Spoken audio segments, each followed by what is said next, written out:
Hello बच्चों, let's see the question. If the RMS current in a 50 hertz AC circuit is 5 ampere, the value of the current is 1/300 seconds after it's value becomes zero is right. So RMS current जो है वो कितनी है? 5 ampere है. Frequency हमको दे रखी 50 hertz. Value of current is 1 of the 1/300 second after it's value become zero right. समझे, ये पूछा गया यहाँ पर. टाइम हमको कितना दे रखा? 1/300 सेकेंड्स राइट. तो इस क्वेश्चन को सॉल्व करने के लिए जो हमारा की कॉन्सेप्ट होगा that would be the key concept over here will be.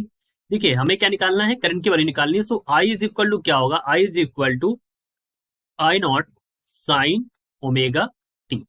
इसको हम यहाँ पर यूज करेंगे. ओमेगा यहाँ पर क्या है? ओमेगा यहाँ पर एंगुलर फ्रीक्वेंसी है, ठीक है. और ये हमें क्या दे रखा है? ये आई आई नॉट जो है वो मैक्सिमम यानी कि पीक वैल्यू है राइट. तो ये हमारा की कॉन्सेप्ट होगा जो हमें करंट की वैल्यू निकालनी है. इसी को हम यहाँ पर यूज करेंगे राइट. अब फर्दर हमको क्या है, यहाँ पर उन्होंने कह रखा है आरएमएस वैल्यू दे रखी है 5 ampere right. So we should know that हमें क्या क्या दे रखा है. सबसे पहले वो लिख लेते हैं. देखिए, हमें फ्रीक्वेंसी दे रखी है दैट इज 50 हर्ट्ज राइट.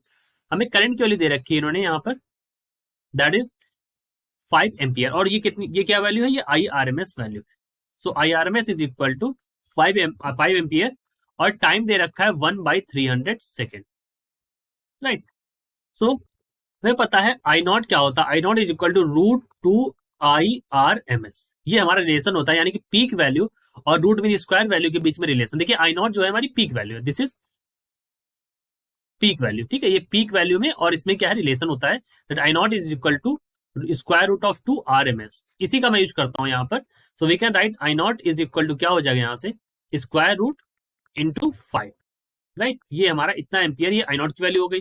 सो अब मैं अपने फॉर्मूले में रखता हूं that I is equal to from I is equal to I naught sine omega T.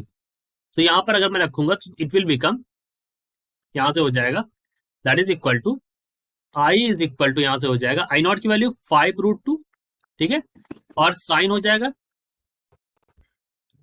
ये कितना हो जाएगा यहाँ पर? देखिए साइन, और ये हो जाएगा 100 पाई. कितना हो जाएगा? 100 पाई राइट. ओमेगा क्या होता है यहाँ पर? ओमेगा इज इक्वल टू होता है 2 पाई राइट. ये जो हमारा दे रखा है यहाँ पर ओमेगा, ये होता है 2 पाई राइट. सो 2 पाई इंटू फ्रिक्वेंसी होता है. देखिए मैं लिख देता हूँ यहाँ पर, ये जो ओमेगा होता है ये होता है 2 पाई इंटू फ्रिक्वेंसी राइट. ये वैल्यू होती है ओमेगा की. तो यहाँ पर फ्रिक्वेंसी की वैल्यू दे रखी थी हमें 50. तो अगर मल्टीप्लाई करेंगे तो ये क्या हो जाएगा? ओमेगा यहाँ पर ओमेगा बन जाएगा 100 पाई. इसलिए यहाँ पर मैंने लिख दिया 100 पाई राइट. सो 100 पाई हो जाएगा. और फिर क्या बचेगा यहाँ पर? और टाइम, टी भी तो है ना यहाँ पर. टी की वैल्यू है 1/300. ये हम रखेंगे उठा के. तो ये वैल्यू क्या बन जाएगी अगर मैं सॉल्व करूँ इसको? So on solving this it will become 5√2. और ये हो जाएगा साइन